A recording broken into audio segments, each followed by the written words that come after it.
I'd like to make a start promptly. We have a lot to get through today.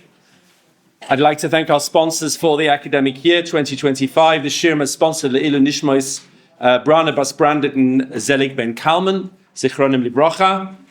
We're very grateful for the sponsorship, and please could I remind you to turn off your phones, which is our customary request, which is customarily not always followed. So if we could just do that, that would be really great. Okay, so I promised you last week that I was going to revisit or look anew into certain areas. One of them was Shabbos. We haven't talked about Shabbos really in the Shir for a long time.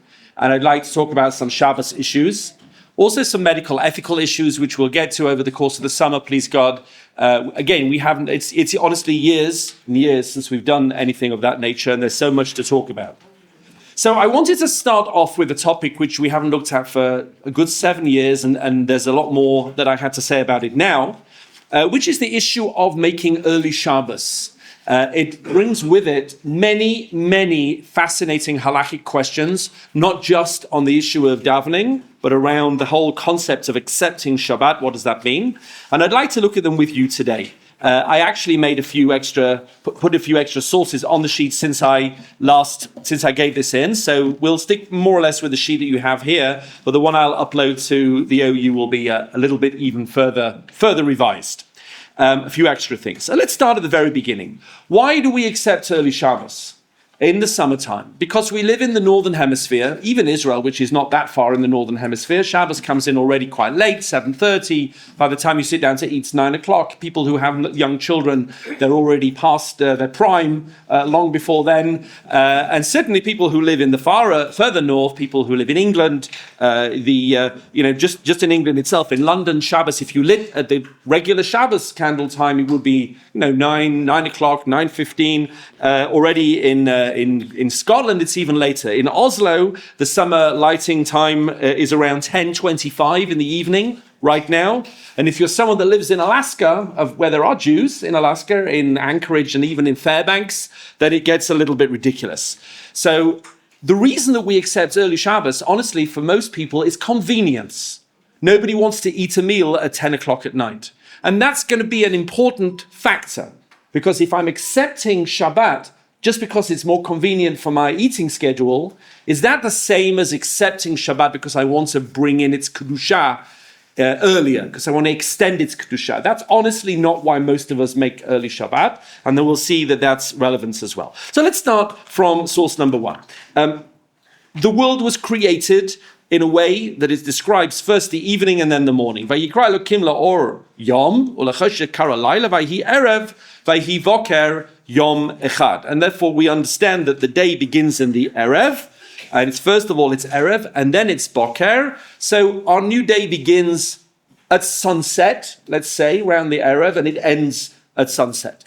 Now, just in parentheses, that's not the only way to read that verse. And you should just know, and this is a topic which I don't think we've ever discussed, but the Rashbam got into very difficult situations with his pshat explanation on that pasuk. The Rashbam, Rashi's grandson, says no, on a pshat level, surely it means Vayhi Erev, it became evening, Vayhi Vaker, and once it became morning, Yom Echad. That was the end of the first day, which actually when you read it like that, you think, why did I not think of that before? And therefore he says on a pshat level, the day begins in the morning. Sunrise, the Jewish day goes sunrise to sunrise. Now he's not suggesting that halachically, so I should take that back. It's not the Jewish day. But the pshat in the posuk could be that. Halachically he agrees it's evening to evening, and the very fact that he even suggested anything else caused a major uproar, especially with the Ibn Ezra. I don't know if you've ever read the Ibn Ezra's Igeret HaShabbat, but the Ibn Ezra who lived the generation or so after, more or less the same generation as the Rashbam, he was very friendly with Rabbeinu Tam, the Rashbam's younger brother, I should say. So the Ibn Ezra writes in his commentary that he was asleep at night on a Friday night. I think he was in London at the time, actually. I think he writes he was in London. And a dream came into his head, and an angel who was identified herself as Shabbat presented themselves to him and said that you have heretical books on your shelf about the Shabbat. And the Ibn Ezra was in a tumult in his dream. He ran downstairs and he looked for this book and he saw it was the Rashbam's commentary. And he said he wanted to rip it to pieces, even though it was Shabbat, because he was so incensed that he realized that this heretical statement was in it. And he writes a whole long, very dramatic letter about how he felt verkocht. I don't think he would have said that word, about the idea that this was even a suggestion. But I just bring that to you as an interesting tidbit, as it were. For the Ibn Ezra, he was very upset about it. And he goes to the issue of what is pshat and how does the Rashbam understand pshat different to the Ibn Ezra. The Ibn Ezra is less likely to go against a received halachic approach than the Rashbam is in terms of how he understands pshat. That's not, for now though, there's much more to talk about. So let's take the day begins in the evening and ends in the evening. Now, when it comes to Shabbat, or Yom Kippur, I should say, which we'll see flows over into Shabbat, we'll see number 2. Shabbat Shabbaton hu lachem. The Yom Kippur is a special day of Shabbat. V'initim et nafshotechem. You have to afflict yourselves. We're not getting into what that is now, but here's the key. B'tisha l'chodesh ba'erev. You have to start this process on the 9th, in the evening. Me'erev ad erev, from evening to evening, tishbatu Shabbatchem. Again, it's clear the day goes from evening to evening, but what's it talking about the 9th? Why do I even need to know the 9th? Gemara, quite well known, Gemara number 3, the inita met nashotechem b'tisha l'chodesh, yachal yatchil v'yitane b'tisha. You might have thought I have to start fasting on the 9th, because it says Yom Kippur is on the 9th. Talmud lama b'erev, the Torah says no, it's in the evening. Iba erev, if it's in the evening, yachal mishetech shach, maybe I only have to start fasting once it's properly the 10th. It's really nighttime. Talmud loma b'tisha, no, that's also the 9th. You have to somehow straddle those two realities. HaKetzad, how does that work? Matchil u'mit'ane mi'be'od yom. You have to start fasting already when it's still the 9th and go into the 10th and through the whole of the 10th. Mikan, from here, it says, the Gemara shemosifi michol ala kodesh. There is a mitzvah to be mosif from chol to kodesh. I want to take a little bit of the day before, and we'll see a little bit of the day after, and make them extra kodesh. Even though maybe God didn't require that, I want to do that more. Ve'ein ela b'knisaso. That's only when the Yom Kippur comes in. V'yitziaso minaran. How do I know the same is true? I have to take a little bit from the 11th and make it kodesh. Talmud loma mi'erev ad erev. From this evening all the way to next evening. Ve'ein ela Yom Kippurim. This only applies, this verse, to Yom Kippur. Shabbasos minayin. How do I know Shabbos as well? Talmud loma tishbatu. It gives the extra word tishbatu. Einli ela Shabbosos, yomim tovim minalan. How do I know this applies to Yom Tov as well? Talmud loma Shabbatchem, an extra word. HaKetzad, how does this work? Final bottom line, underlined. Kol makom sheneh bal Shvut. Whenever it says Shvut, there's a mitzvah of Shvut, Yom Kippur, Chag, Shabbos. Moisifim michol ala kodesh. You have to add a little bit from the chol and make it kodesh. Okay? Now, what is not included in that list? We have Yom Kippur, we have Shabbos, and we have Yom Tov. They all say Shvus. So Tisha B'Av, interestingly, there's a rabbinic fast. There's no reason in theory to add anything on. But also, what about Rosh Chodesh? Is there any idea of Tosefet Rosh Chodesh? And the answer is no. No, Rosh Chodesh is not described as Shvut. So why do I care? Well, what happens if Shabbos is on Rosh Chodesh and I want to make early Shabbos? And I'm davening early on Friday afternoon. In terms of Shabbos, that's fine. I can daven early. But can I say Yalev Yavo in Mariv? And I want to add on to Rosh Chodesh. There's no concept of adding on to Rosh Chodesh. Rosh Chodesh is when Rosh Chodesh is. It's not the day before. That's one interesting question. And there are some people who make early Shabbos who won't make early Shabbos when Shabbos is Rosh Chodesh, for that reason that it doesn't apply apparently to them. Okay, we're only just starting. The Orach Chaim, I brought you in number 4. I'm not going to read it inside, but he says maybe that's why we use the phrase la'asot et haShabbat. V'shamru v'nei Yisrael et haShabbat la'asot. In what way do we make Shabbos? And it's interesting. In English, we use that phrase. I'm making Shabbos, which is obvious to us, but it's actually, I think, from this pasuk. How do we make Shabbos? He says, maybe this is what we add on. Meaning God makes the Shabbos on the 7th day, and we add on a bit from the 6th, a bit from the 8th, and in that way, God gives a haskama and says, okay, that can also be Shabbos. The question is it really Shabbos? If I want to bring in Shabbos early or take out Shabbos late, what if I want to take out Shabbos 4 hours later, in the night, and just sing at a kumsitz Is it really Shabbos, 9 o'clock on Saturday night, when Shabbos went out at 7:30? Is it really?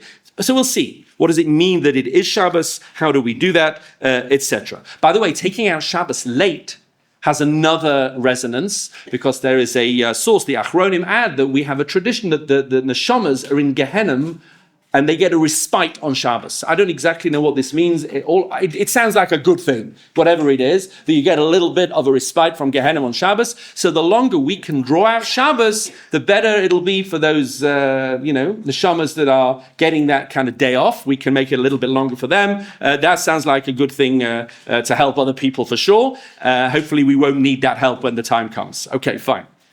However, it's not so posh. And there's a source which I actually didn't bring you on the sheet, but I just want to read before we get to source number 5, which is a Gemara in Moed Katan. And the Gemara actually says, Gemara Shabbos, Shabbos, Mishabbos Breishis. It compares Shemitah with Shabbos. This is not on your sheet, but I'm going to read it to you. The Gemara says there in Moed Katan, Ma lahalan hi asura lefaneha le'achreha. Just like we find with Shabbat, the prohibition is not before and afterwards. Sorry, ma lahalan hi asura.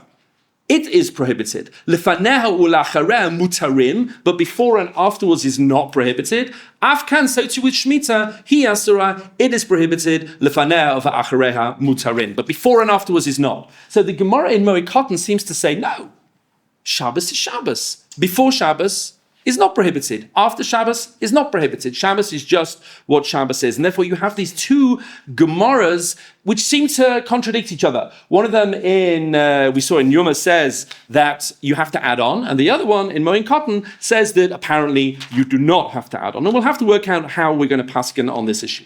Why would we add on to Shabbos? Rashi says on Breishis in chapter 2 very clearly, because we don't necessarily know in the same way that God does exactly when the day begins. We have Bein HaShmoshes. We have a twilight zone. I'm sure there's something deep and philosophical with this as well. God has clear black and white lines. We don't have those lines. So we're just on the safe side. We add a little bit to Shabbos so that we don't want to impinge on that line, even though God doesn't need to sevet Shabbos. We need to sevet Shabbos, although the Ran seems to say something else, that we add on for extra reasons of Kedusha. So you can pick those reasons either on the safe side or to be Mosif Kedusha, etc. There's clearly an idea that applies. Now let's look at number 5.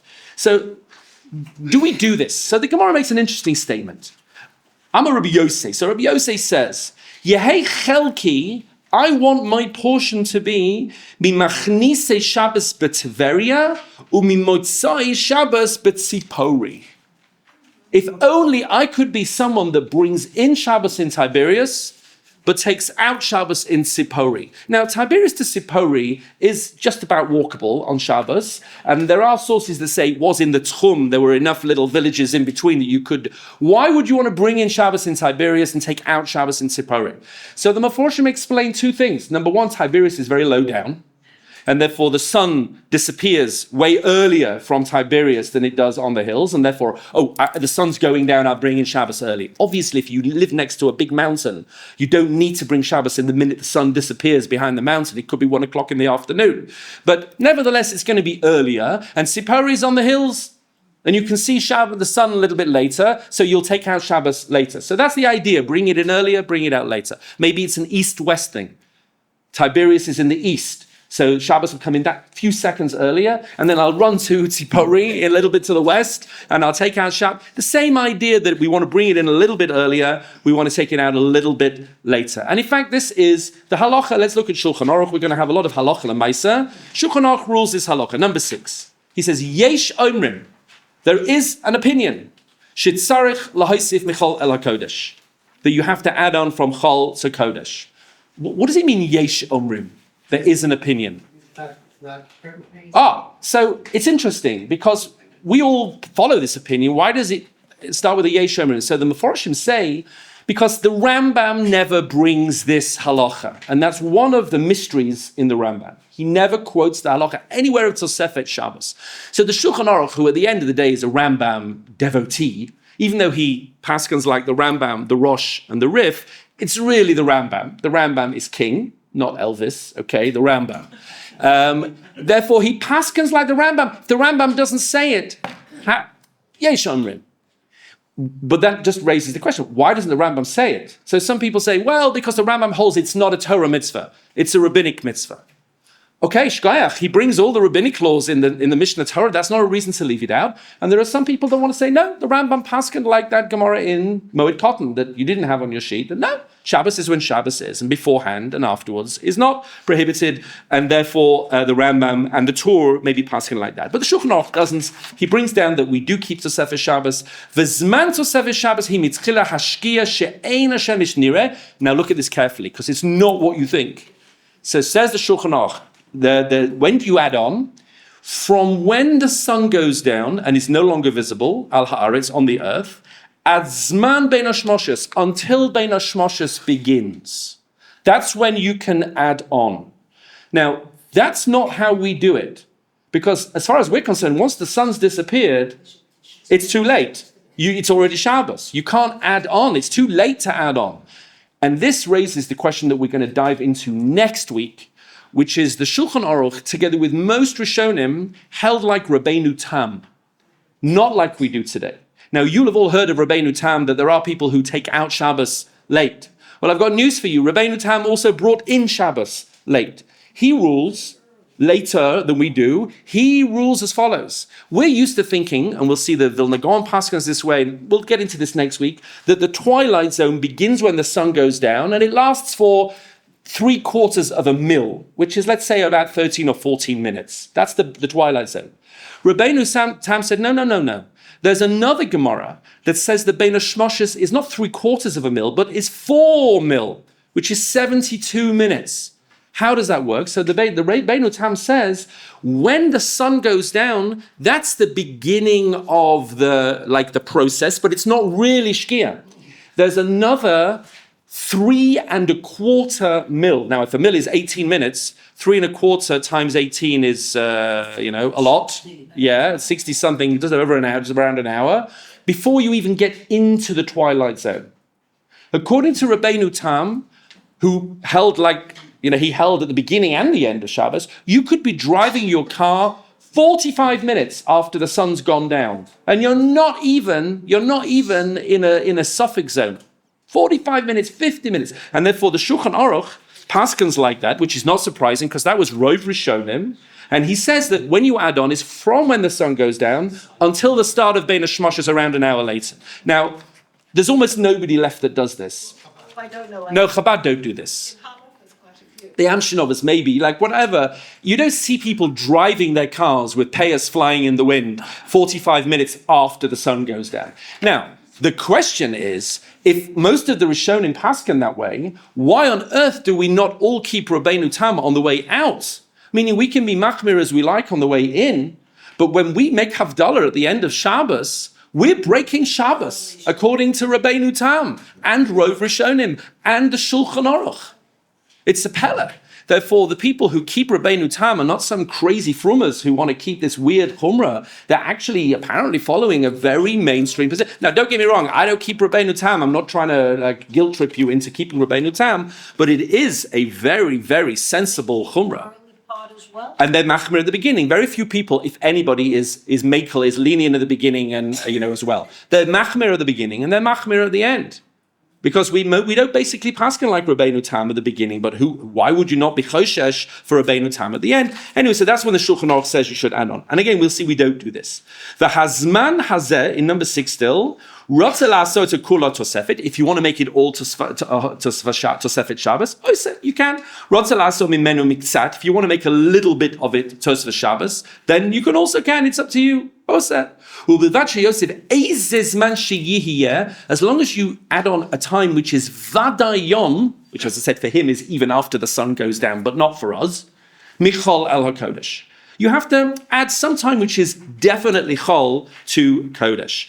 Now, it's actually very interesting. How much is some time? And let's assume now that we're not going to follow Rabbeinu Tam because we don't, and when the sun goes down, that's definitely the beginning of Shabbos, not like Rabbeinu Tam. So how much do you have to add on? A minute? 2 minutes, 5 minutes, 10 minutes? Is there a specific time that you have to add on? Does anything do? So let's have a little look now. Look in Mishnah Berurah, number 7. The Eze Uzman. What does the Mishnah Berurah say? The loy sagi b'hoisafa kol shehu. It doesn't mean a second. You can't just keep your eye on your watch and like, oh, I'll wait 5 seconds before the sun goes down and I won't do any malacha. No. You need a little bit more than that. It has to be something tangible. And if you add on add together what you add on before Shabbos, together with bein hashmashot, which we'll say like is 13 or 14 minutes after sunset, not like Rabbeinu time, we'll assume like we go.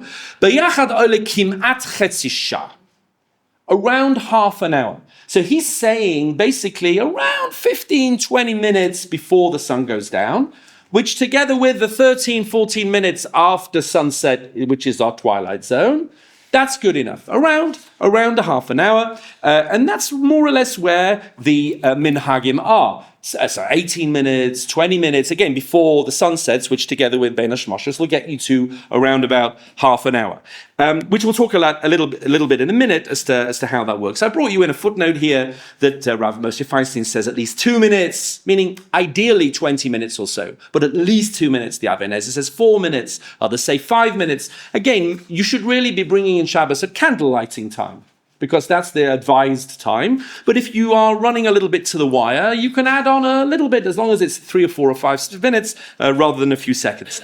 When you accept Shabbos, do you have to do it verbally?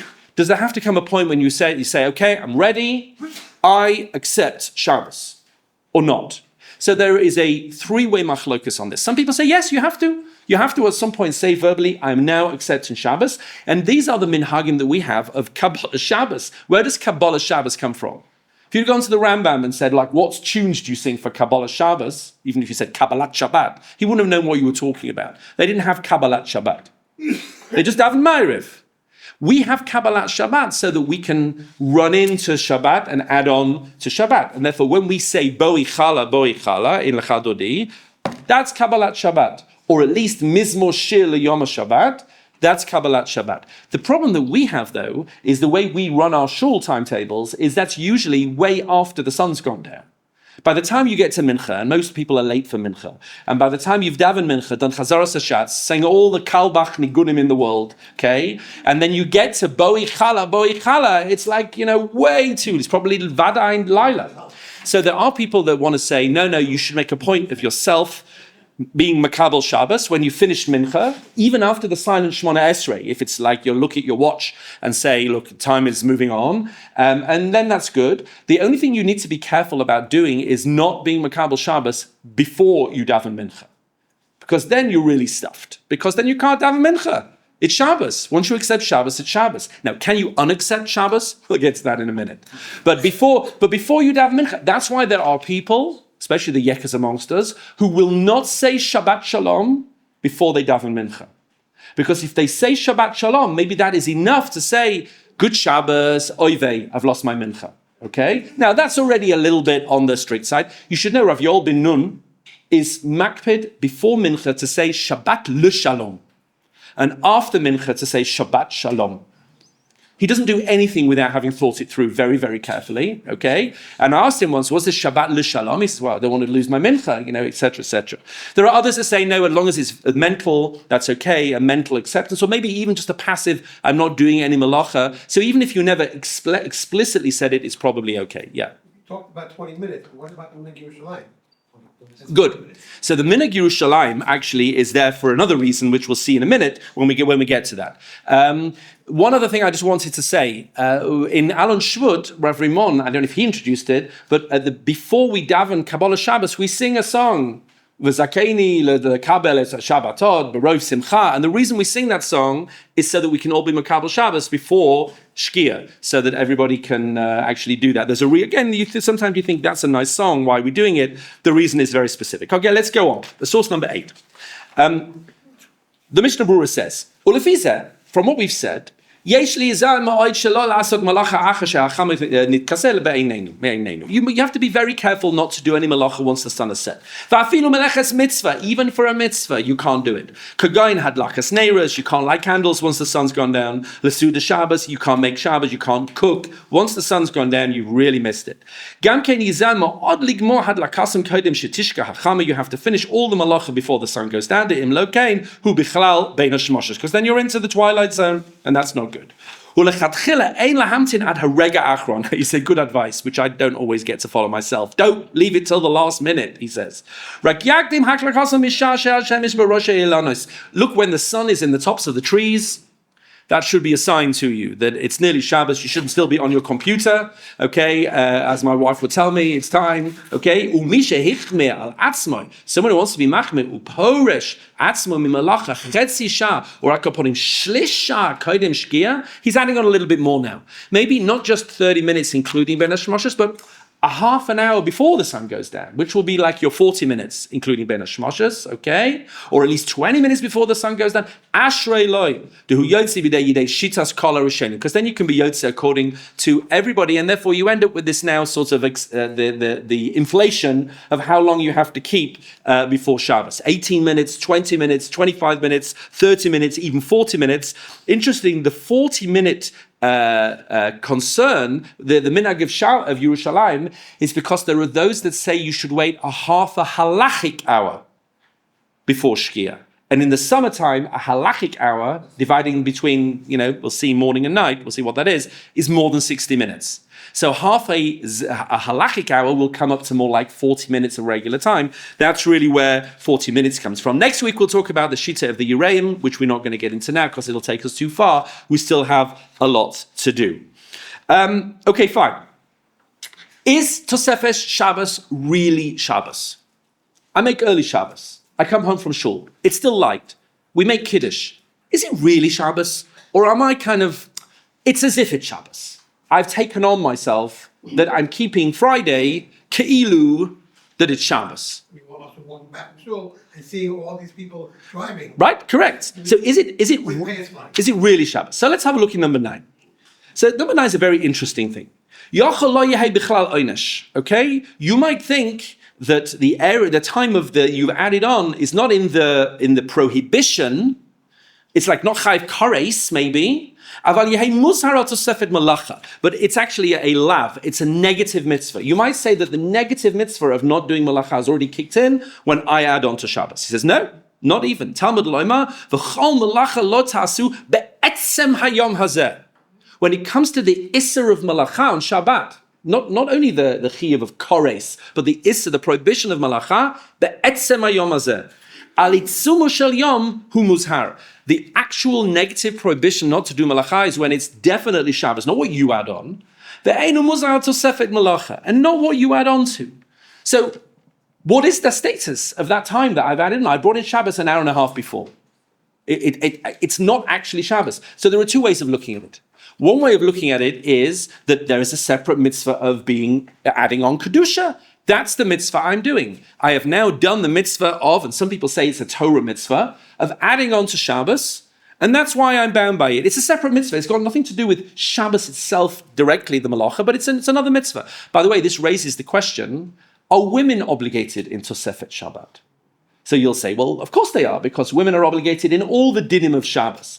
Yes, women are obligated in the dinim of Shabbos, but they're not obligated in the dinim of Friday, necessarily. Let's say it's a positive time-bound mitzvah to add on Friday. Okay, well, that's not part of the Shabbos package. It's a positive time-bound mitzvah. It's a little bit like the discussion about Havdalah. Are women obligated in Havdalah? And there are many women who are very careful to ask a man to make Havdalah. Why? Because is Havdalah a din in Shabbat? In which case women are part of the package. Everyone who's in Shabbat is in for a penny, in for a pound, as they say in the Gemara. Okay?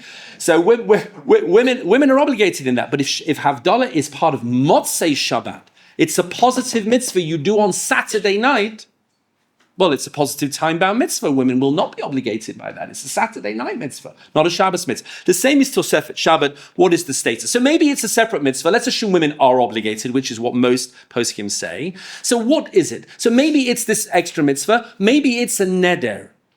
Maybe I made a neder. I'm going to behave as if it's Shabbat.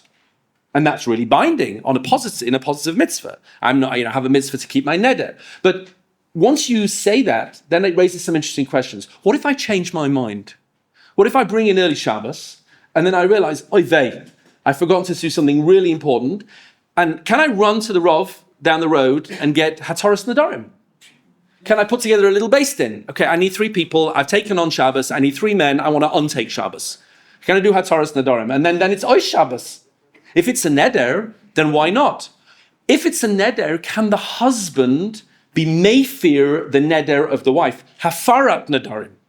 If the wife makes a neder on the day that the husband hears about it, he can annul it as long as it's something that affects the marriage. So she says, she lights candles, so she says, Good Shabbos, everybody, and she thinks, I forgot to put the potatoes in.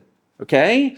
Can the husband say, don't worry, darling, mufaralach, mufaralach, mufaralach, you're all finished, you're all gone, do the potatoes, we've got to eat potatoes on Shabbos and then light candles afterwards. Or is that just not possible?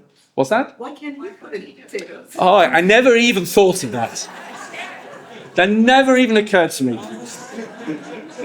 That is an entirely different share. Okay? Interestingly, every woman in this room was thinking that, and every man in this room is thinking, yeah, can he be made for the neder? That's a good question. Yes. When my husband took on early minyan, Yes. and Shabbat, I waited until I had to. Good, so we'll get to that. When the husband takes on early Shabbos, that does not bind the wife to take on early Shabbos. But we're asking something a bit different. When she takes on Shabbos, can he be made for the neder? There was a case in Yerushalayim many years ago where a baby was meant to have its bris on Friday, okay? And the moil came, looked at the baby, and said, the baby is yellow. There's no bris. We can't have the bris on Friday. We'll do it on Sunday. Fine. Then the moil later on in the day was Makabel Shabbos. He brought in Shabbos. And somebody else, another moil, looked at the baby on Friday afternoon and said, the baby's fine. Today is Yom HaShmini. It's Friday. It's a Friday bris. Do the bris now. So they called the real moil, the moil that they'd agreed that they would do the bris with, and said, the baby's fine. Come, quick, we get it in. The mitzvah, Yom HaShmini, we can get it in before Shabbos. He said, I've already accepted Shabbos. It's already Shabbos. So they said, Well, 1 second. A bris overrides Shabbos. So even if you've already accepted Shabbos, you can still perform a bris on the 8th day. He said, No, a bris overrides Shabbos when it's Saturday Shabbos. A bris doesn't override Shabbos when it's Friday Shabbos that I've accepted early. He said, I'm not going to do it. And he didn't do it. And they did the bris on Sunday. Later, they asked Rabbi Eliashiv, was this right? What should we have done? He says, no. The moil should have done Hataras Nadarim. We could pass it. It's a machlokas, he says, but we can assume that the Tosefes Shabbos is a neder. He'll do Hataras Nadarim. He'll be Ois Shabbos. He'll do the bris, and then he'll be Makabel Shabbos again. Very interesting. So, yes, sir. I think the whole question boiled down to like when Makabel Shabbos was just Shabbos for me, am I actually changing the status of the day? Correct. And by the way, in many respects, we say you're not changing the status of the day. I brought you some interesting examples in the footnote. Even when you bring in Shabbos, it's still in many ways Friday. For example, if you forgot to count the Omer on Friday, and you've been Makabel Shabbos the next day, you've davened Ma'ariv even. Is it too late to count Friday's Omer? No, actually. Just because you're behaving as if it's Shabbos, maybe as a neder, maybe as a special mitzvah, it's still Friday on a certain level. You can still count the Omer. There are other things as well. For example, a woman forgot to do a hefsek tara, which could be quite important in terms of when she's going to mikvah. And then she says, I was Makabel Shabbos. Am I too late for Friday? No, you're not too late for Friday. If a woman sees bleeding in terms of counting her days, and it's after she's Makabel Shabbos, she can say, no, I started on Friday. And that can count my days from Friday. There are many examples of that nature. If a baby is born after Kabbalah Shabbos on Friday afternoon, right at the last minute before Shabbos, when is the bris? Friday. The baby's a Friday baby. Everybody was Makabel Shabbos. It was before Shkia. The baby is a Friday baby. So even if you're Makabel Shabbos in many ways, that is still, it's still Friday in some respects. Okay, how early can you be Makabel Shabbos? Let's go on. Source number 10. Says the Ramah,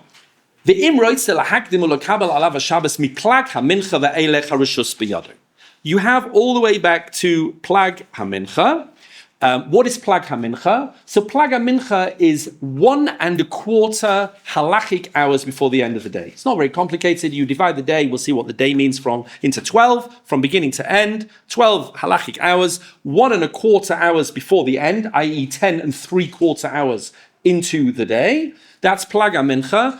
Then, from then on, you can accept Shabbos, but before then, you cannot accept Shabbos. Why not?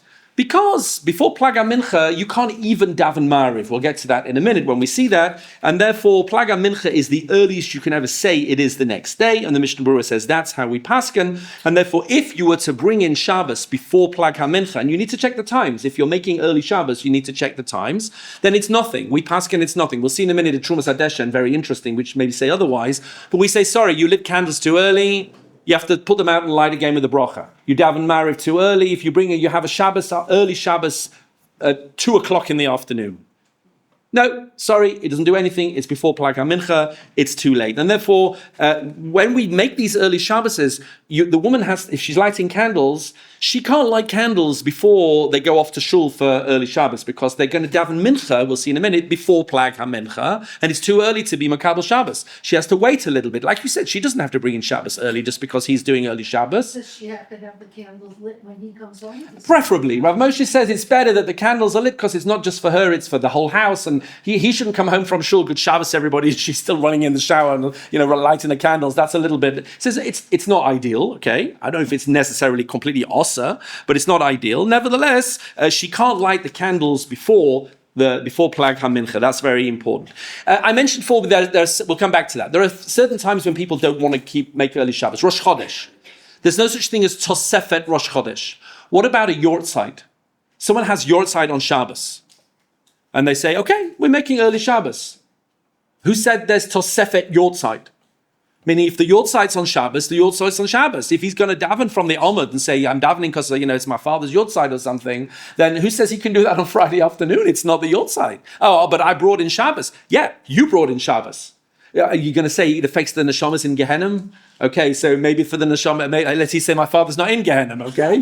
He's somewhere else, so he doesn't bother him, so it's not Shabbos yet. Interesting. What about bar mitzvah boy? The bar mitzvah boy is on Shabbos, boy bayam. And they say to him, you'll daven Ma'ariv for us.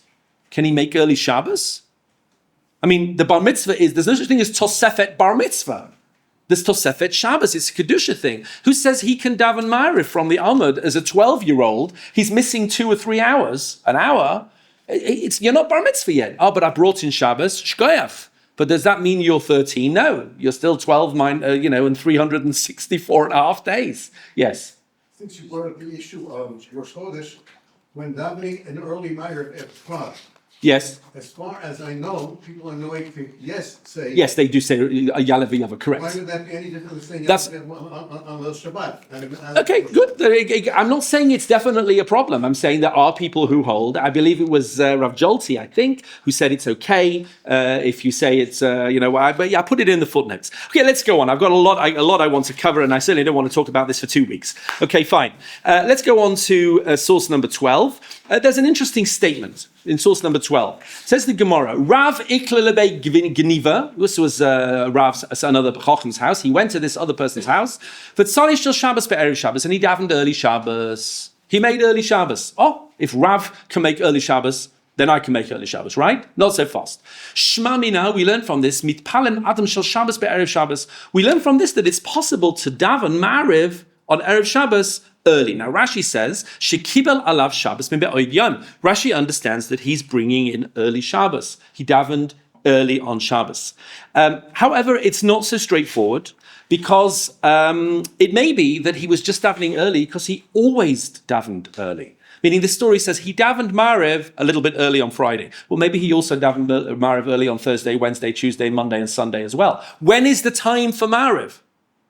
When do you daven mincha? When do you daven Ma'ariv? And that leads to a very interesting question. Look with me, please, in source number 15.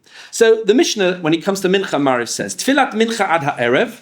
Mincha is until nightfall. Rabbi Yehuda Omer ad plag ha-mincha says, no, mincha is until plag ha-mincha. 3 and a quarter, an hour and a quarter before the evening. So that's the time. You have mincha all the way till the evening, and Rabbi Yehuda says, no, mincha stops earlier. Tfilat ha'erev and Ma'ariv ein la keven. The Rambam explains Ma'ariv used to be a reshut, used to be an optional tefillah. Still for women today, very few women daven Ma'ariv on a regular basis. It has a different status. So the Torah, the Mishnah there says, Ma'ariv doesn't have its own fixed time. Whenever mincha finishes, there's man for mincha, that's when Ma'ariv starts. So there are 2 approaches. You can either daven mincha all the way till, let's say, sunset, and then Mariv begins, or you can daven mincha till plag, an hour and a quarter before, and then Mariv begins then. Can you mix and match? Can you say, well, I'll do a bit of this and I'll do a bit of that, etc.? So the Gemara doesn't make a choice between these two. Look in number 17. Amar Rav Chizda.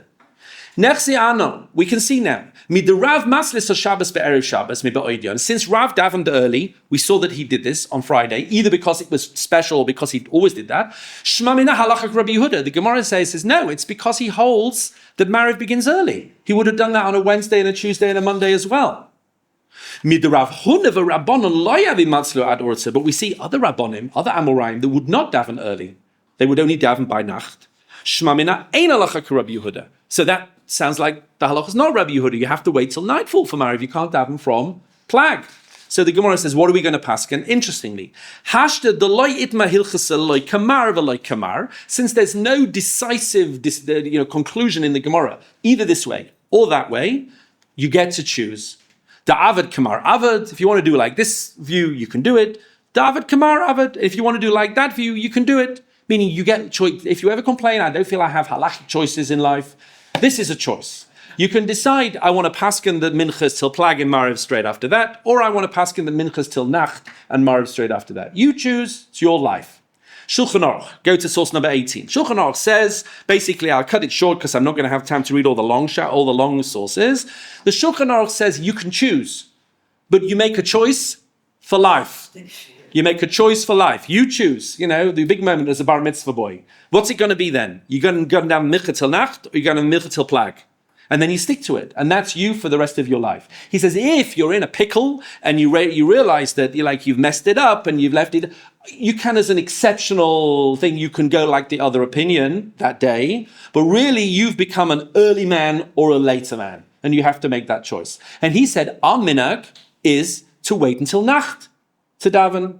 The Ramah comes in and says, okay, I agree that you have to make a choice, but our minhag is to daven Mariv early. Now, the Ramah lived further north, so presumably in Poland, they were not going to wait till nacht all the time to daven Mariv. He says, but you still have to make a choice.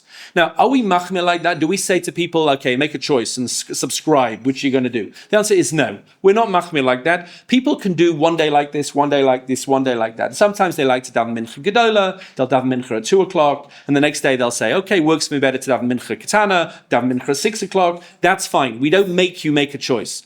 But on the same day, you can't have your cake and eat it.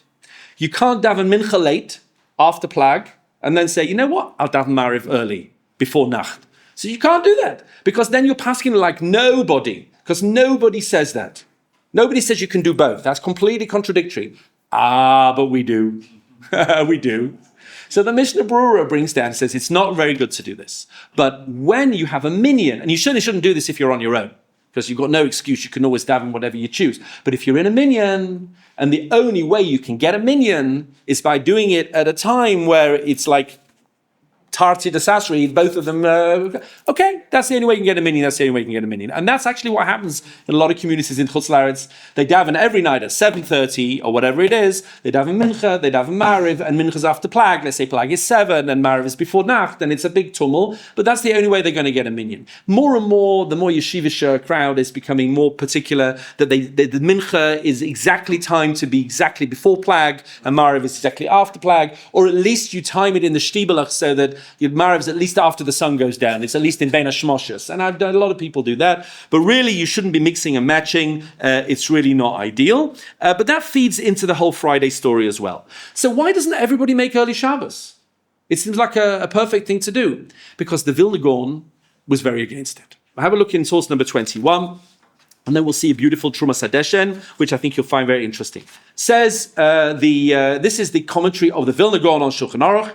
Tfilat Ariv Bizmana. Dafka. He says you have to daven Mariv when it's dark. He doesn't like people davening early. Afilu b'Shabbos. Even if it's Shabbos. Afilu b'Yachid. Even if you're a Yachid. Now, if you live in the far north, that's quite inconvenient.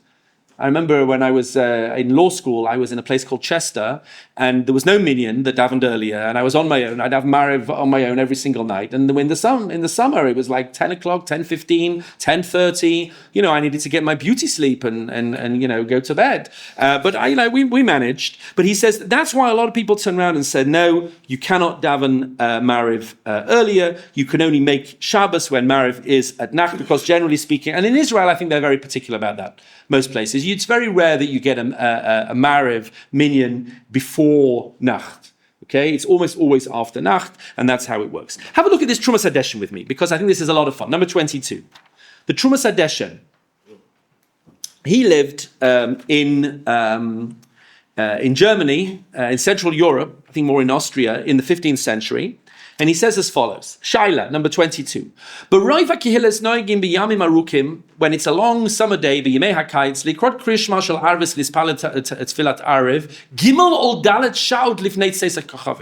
says, around where we live, people are davening Shabbos 4 hours before Shabbos comes in. 4 hours. That's way, way, way before Plag. Way before. He says, how can they be doing this? What's with Mariv and what's with the Shema? Meaning these people are saying the Shema hours before it gets dark. Are they saying the Shema again when they get home? Who knows? Maybe they're not. How can we justify this? Because I see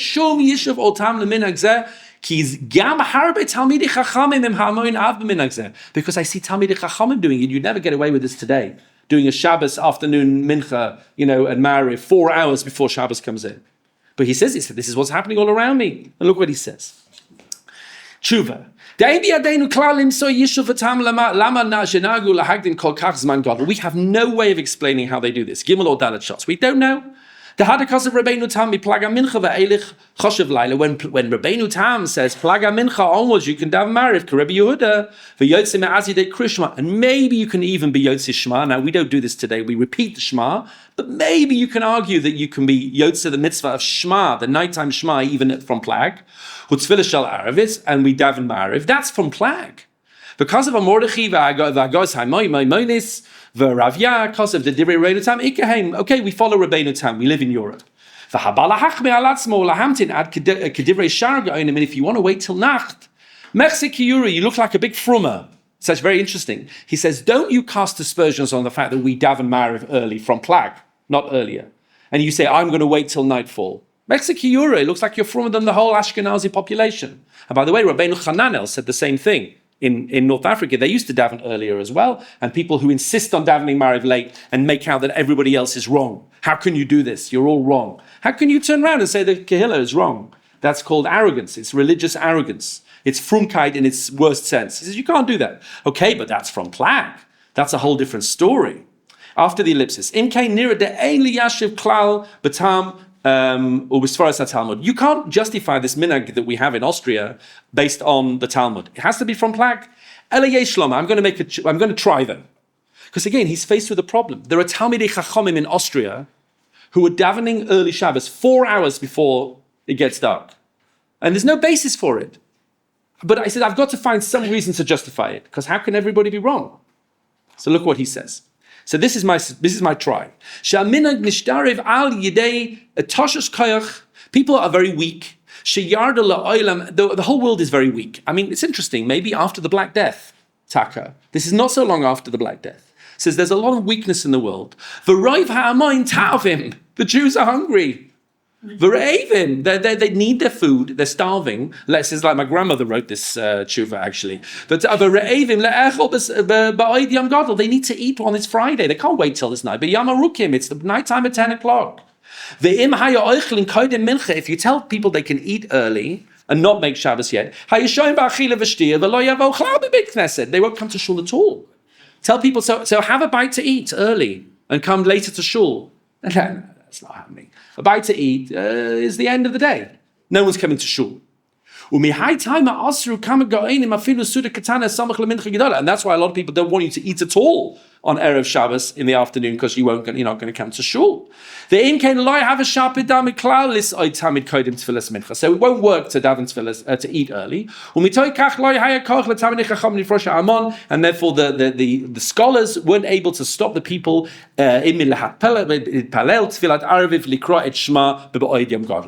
people just did it because there's no other choice. And he says there's even evidence for this, but you may Rav Haigon. Says Rav Haigon also writes that people used to make early Shabbos in Babylonia, maybe even 2 early Shabbos. And he says just the last 3 lines, V'gam shamati b'yeshiva. I also heard once, he picked up a shmua in the yeshiva. Mipi echad me'agedolim, and it was from a reliable source. Sheshama, that he heard, v'kibel ki b'yamei hakadmoinim, that in the ancient days, maybe 100 or 200 years before this, was in the 1400s. Go back to the 1200s or so. What did they used to do? Bekrems. Where's Krems? Krems is on the Danube. Okay, it's in Austria on the Danube. I looked it up. It's a little bit northwest of Vienna. Hitpalalu Arvis. They used to daven Mariv, V'karu et Shema be'erev Shabbos, and they davened Mariv, and they said the Shema on erev Shabbos. Ba'oid Yom Gadol Kolkach, and it was so early in the day. Shahaya Rav Ha'ir, that the Rav of Krems, Shahaya Mehagedolim Hakatmoinim, who was one of the greatest early Talmidei Chachomim, who v'kol Taive Hakal Imoihi, and all the good, strong people of the frum people in the town, Halchu L'Tayel Achar Achila Shel Sudas Shabbos Shel Sfat Hanar Dano. They went for a spazier after dinner by the Danube, v'haya chozrim lebeisam, and they got all the way home, kodem halayla, before it even got dark. So I heard that there were Rabbonim in Krems, he says, that used to daven so early that they davened, they ate, they schwatziert to the Danube, they schmoozed and they kibitzed and whatever they did, and they came home and it was still not shkia. You heard it here. You heard it here. Now, you'd never get away with that now. And the Shulchan Aruch clearly paskins that it's wrong. The Aruch HaShulchan brings this and says, okay, we don't paskin like this way, but people did this. No one's interested anymore. It is way, way, way too early. Okay, let's talk about a few other things before we finish. And then maybe I'll just mention them more outside than reading in the sources. There is an entire debate, which we'll talk about a little bit next time, as to when you count the halakhic hours. Do you count from sunrise to sunset, or do you count from dawn to nightfall? And we are used to this. We often have 2 zmanim. What is the end of Kriyat Shema in the morning? There's the Magen Avram Zman, which everybody is like, wow, that sounds a bit early on Shabbos morning. I don't like the look of that. And then there's the Gra, which is, Baruch Hashem, we'll go like the Gra. Okay, it's a little bit later. The Magen Avram is starting early, and therefore even though his Shaus Zmaniyos, his halachic hours are a bit longer, he starts so early that he ends up being an earlier Zman. Do you have to be concerned for that? Because if you go like this Magen Avram, that you start early and end later to calculate, then Plaga Mincha won't help you.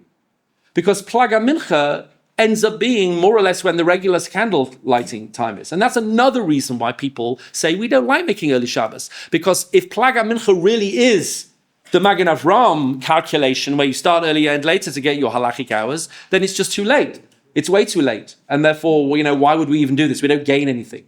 Now, is that right? Do you have to worry about that calculation? So there's an interesting fellow, a Rav, that wrote a book called The Great Zmanim Debate, called Rav Aaron Notis. I think that's how you pronounce his name. I heard him on a podcast when I was in America just now. A very good podcast called Sforim Chatter. Someone made people listen to it. Anyway, he interviewed about his book, and he goes through the astronomy and all of the different shitot, and he says, look, this idea of counting from the earliest till the latest, what we call the Magen Avram. First of all, he says the Magen Avram only said this for Kriyat Shema in the morning, because it's Doraisa. He didn't say this for other times. Okay, where that comes up, for example, on Erev Pesach on Shabbos. How early do we have to finish our chometz? Going to be machmir for this? He says, no, he never said it for that.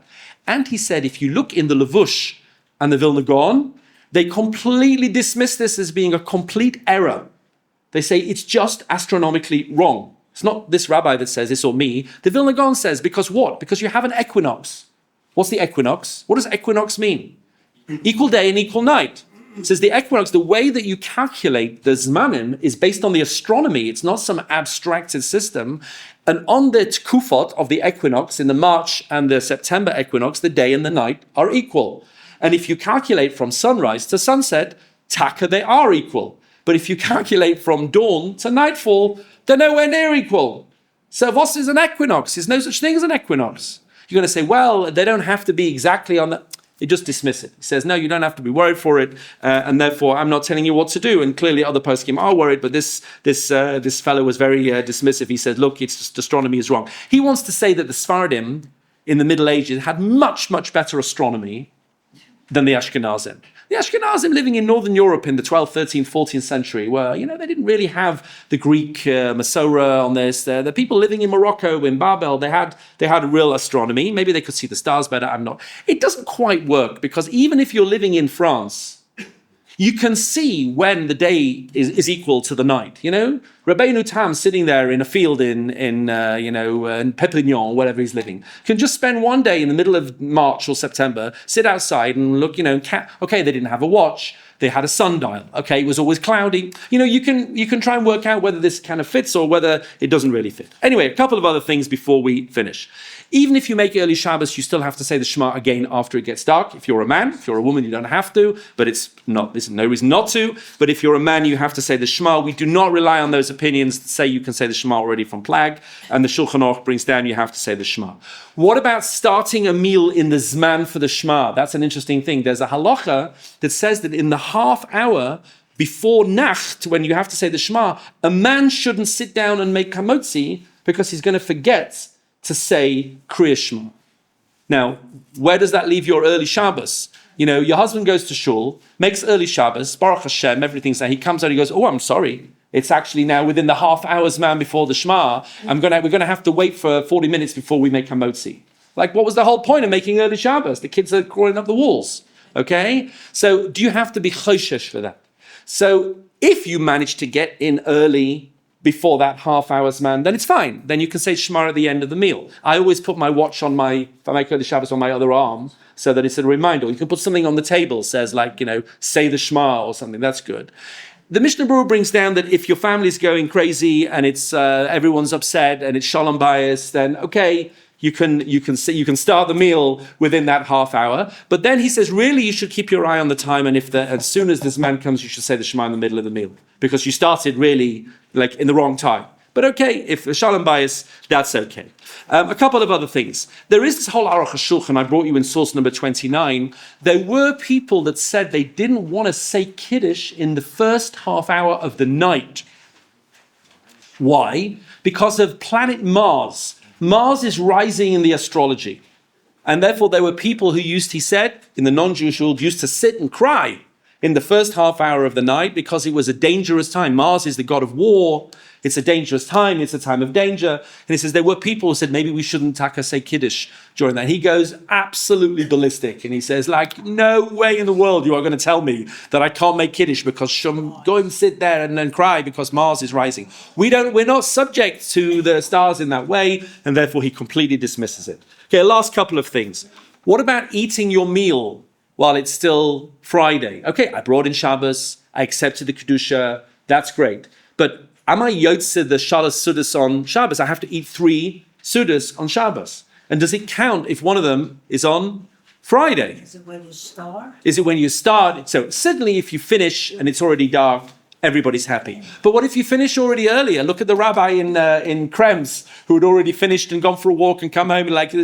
So the Mishnah Berurah says, look, it's better to have a kazayas, at least when it's dark already. Maybe kazayas of bread is even better. But usually I find even when we make early Shabbos, the meal schleps on easily so that it's already dark. But maybe you can keep an eye on that. A couple of other things. Can you ask a Jew who has not yet been Makabel Shabbos to do things for you when you've been Makabel Shabbos? This is very, very common. And the answer is absolutely you can. And everybody agrees on that. And it's more lenient than a non-Jew.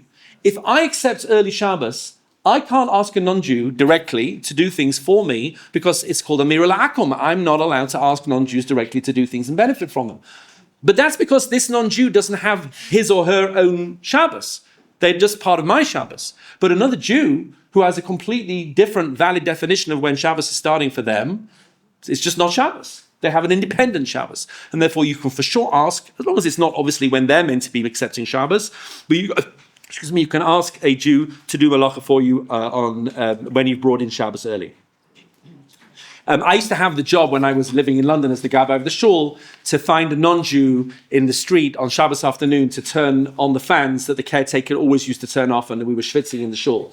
And you try find someone who you know is non-Jewish walking down Hendon, the street on Shabbos afternoon. It was. I had so many examples where people said they were not Jews and they were whatever. It doesn't matter. The last question, just before we finish, the last question, because it's nearly time, is what about women? So Rav Moshe has a tshuva. It's the last source on the sheet. I'm not going to read the whole thing through, obviously, but Rav Moshe Feinstein has a tshuva where he's asked if the husband accepts Shabbos early, does the wife have to as well? And this was your point before. And he says basically, no, she does not have to accept Shabbos early. She can do her own thing.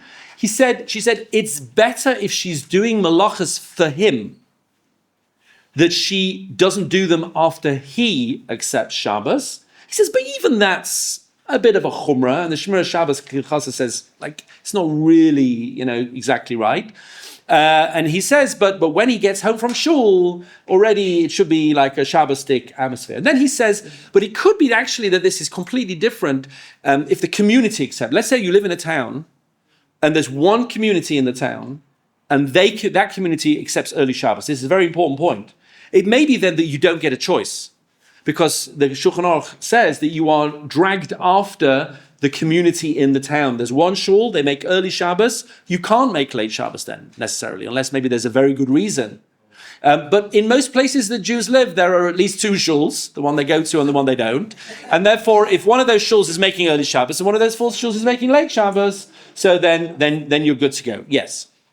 What about the commandment you should not add and detract from the Torah? Okay, so that only... I understand, but that only applies in a situation where the halachic system doesn't encourage you to do that.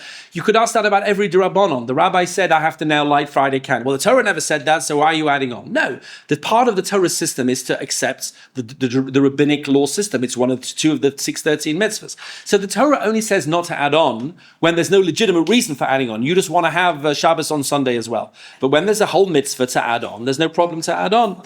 And then Rav Moshe just finishes and he says, maybe the whole thing of adding on early Shabbos is not the way that they talked about it, because we're just doing it for convenience. We're not doing it because we're holy. We're not doing it because we want more kedusha in our lives. We're doing it because it's just annoying to eat late. He says, and maybe then, who said the wife is bichlal dragged into that at all? He wants to do that because it's convenient. Fine. She wants to keep on doing malacha because it's convenient for her a bit more. Fine as well. Yes, last question, then we must go. We have to say Shema is Friday night. Yes. But we don't have to say Kiddush again Friday night. No, because Kiddush depends on Shabbos, and you've made Shabbos, and now it's Shabbos. Okay, we'll end there, ladies and gentlemen. Thank you so much.